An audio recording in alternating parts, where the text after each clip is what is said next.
El asesino de Charlie Kirk, un activista conservador y aliado del presidente Donald Trump, permanece a la fuga. Sin embargo, investigadores han dado a conocer detalles claves en su búsqueda.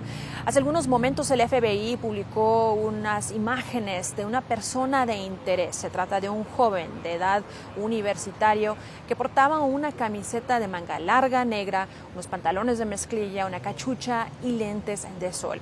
También indican haber rastreado los movimientos del sospechoso justo antes de que llegara aquí al campus de la Universidad del Valle de Utah a eso de las 11:52 de la mañana.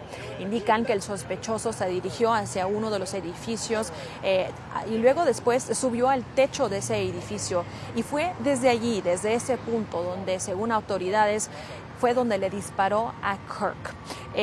También dicen que luego de huir esta zona, el sospechoso se dirigió hacia un vecindario cercano y fue en una zona boscosa donde encontraron un arma de fuego. Y bueno, en cuanto al motivo, aún no sabemos con certeza, los investigadores no han dado a conocer algún motivo o la razón por la cual ese sospechoso se fue detrás de Kirk. Sin embargo, fuentes indican que en el arma y también en la munición habían ciertas cosas escritas en esos objetos, frases culturales que podrían dar a conocer quizás algún motivo o la posición de este sospechoso.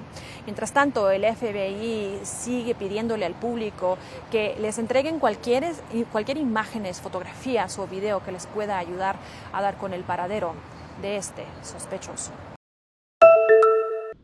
En Estados Unidos se conmemoró este jueves 24 años de los atentados terroristas del 11 de septiembre de 2001 que cobraron la vida de casi 3.000 personas en Nueva York, Washington y Pensilvania.